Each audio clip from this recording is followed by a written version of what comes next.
Welcome to our GSA Search Engine Ranker training video number 8. We've just gone through many filters that you can use to keep undesirable links out of our campaigns. And now we're going to go back up to the top of the page and look at some more general settings for our campaign. These boxes that are checked by default. So we're going to go through each setting here and talk about it and how we can use it. The first one setting here is to ratchet down GSA. It'll go out and make thousands and thousands of links a day, but if we want to have a project where we're really having a narrow number of links each day, we want to ratchet GSA down, then we'll check this. And it's saying, are you sure you want to do this? Because this is going to limit the number of links you're going to get. All right, so it's got these numbers in here to begin with, but I like to change this to 1440 because it's in minutes, and that 1440 minutes is a day, right? If you want to do it by half day, then you could put 720 or 360 for a quarter day, or do it by minutes. But 1440 is a day. And so now we're saying for a day, we want to just create, it's set at 100 links right now. Plus or minus is for variation, right? So it kind of looks like a robot if you got exactly 100 links every day, right? But if it's got plus or minus 17, then, we're talking 83 one day, 117 the next. It's got a nice variation to it. So that's what this is for. It's kind of a randomizer. There's all kinds of purposes you're going to use this, want to use this for over time, because we're going to have campaigns for all kinds of purposes. The generic campaign we just chose to set up for in our training was to blast to Facebook, and this isn't appropriate for that because we want large quantities of links for that. But this is for specialty campaigns where we want to really ratchet GSA down, maybe get a specialized set of links, right? So let's say we ratchet this down and we just turn it to 5, just as an example. And we're going to say, let's just do plus or minus 1. And then let's say, of the types of links over here, what's chosen by default is pretty spammy, so I'm just going to uncheck those. But let's say we just wanted Web 2.0 properties, right? If you click the plus here, you'll see that it opens up the all the different kind of Web 2.0 properties. So we could either just use them all, or we could just go select very special ones, like, uncheck the box. Go over here, and here's WordPress. I like that. Zenga, Opera, Posterius, whatever you like. So just pick your favorites. Here's Insane Journal. If you need more room to read this, you can widen this area. Right now my mouse is thinking it doesn't want to do it, but there's a widener right here if you need it. And so let's say we pick a couple other sites we really think are hot, whatever they might be. Technorati.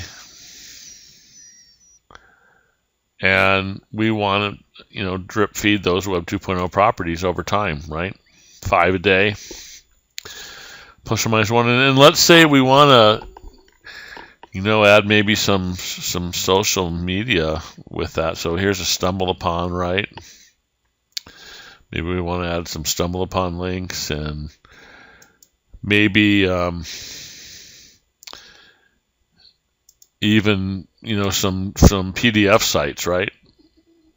Let's say we just chose that, and it's a pretty hot combination of sites, right? I mean, got really specialized links from a nice variety of places, and if we drip feed those a few a day in on our money site, it could be pretty valuable, right? So that's what this setting is for. And going along with that, if you go down here, and we skipped it over before for a reason because it pertains more to this section. If you want to post on a particular site more than once, like for instance, say a Web 2.0 property, say you want the campaign to create more than one site on WordPress or on Opera or some other place, then you could check this. And you can even set it here as to whether you want the first one to not have a link in the article, and then another one to have a link, or the time between posts, the maximum time it's going to set up a Web 2.0 property in that location, a separate one for you, and maximum accounts per site. So you can govern that in here and have it create multiple properties on some of these Web 2.0 if you want. But again, you have full control. So if you wanted to have more than one, check the box. If you don't, it'll just create one. So we're drip feeding high quality links to our site, whatever we want to hit this campaign with. That's how we do it here. And you can make it so it's going to receive that many links for the whole project. Or remember when we first started, I showed you how to do a project that has maybe 5 or 7 URLs or more, and each one has its own keywords. Well, if you want this to be 5 links per URL in this multiple URL campaign, you can check that too. So have full control all the way down from just blasting a property with tons of links to performing a very precise, small drip feed, high quality link campaign, or anywhere in between that we want to do. There's just no limit as to what we can set up other than what our imagination limits us to be. But for this Facebook, that's not appropriate, so I'm going to uncheck that.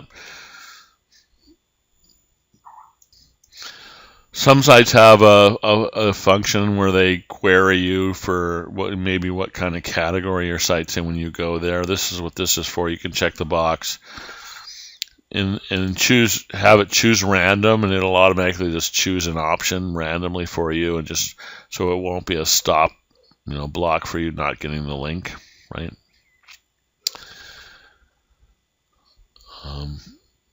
So it's a good idea to check that and leave it on choose random, so you don't get stopped by that kind of security or questionnaire.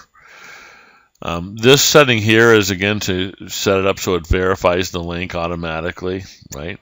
Because remember, we want to record the link in our list or database for verified links. So we're going to check that, set it up on automatic. If you're planning on using an indexing service, this is kind of like the global on and off. We already went over the video on how to set up indexing services and which ones work with GSA over here in the options. So that's already in a video. But this is the global on and off. If you're not going to use indexing at all, you just uncheck this. But if you're going to use indexing, if you're going to use an outside indexing service, then you would just leave this checked. If you're planning on using GSA SEO indexer, then you'd want to check that. But it's a good idea to go see that other video if you have questions on this.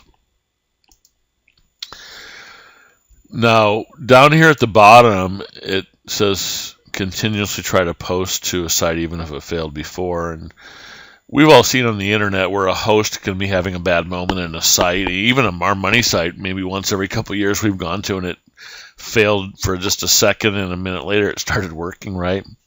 That can happen, and we could go to a link and it could fail, and it's going to put it in the failed folder, remember? But we don't want to really condemn it to everlastingly being ignored in the fail folder if it could be a good link. So maybe the next time it tries it, it's going to work, and it might be one of the best links we've ever gotten. So if we check this box, it'll try it again to make sure. For tags, anchor text don't really make that great a tag usually. I mean, it can for some campaigns. I don't say never, but because, for instance, anchor text have things like naked URLs and generic terms and things like that in there. So most often our keywords probably are going to make better tags. So, again, whatever is most appropriate for your campaign, but you might want to think about using, because most of the time it's going to be the most appropriate thing for setting for the tags. So those are the generic settings here for GSA in the filtered section. So now we've gone through and we've set up the URL, the anchor text, right, and the keywords, and we've set up all the filters where we're going to go get the links from. Nailed everything down, so we're only going to get precisely what we need. So now there's only a couple things left to do, a couple really important things. One is to put content in here to use for the submissions. But the other thing is we need to identify the kind of sites we're going to actually accept once they pass these filters. So we're going to do that in the next video, so we'll see you over there.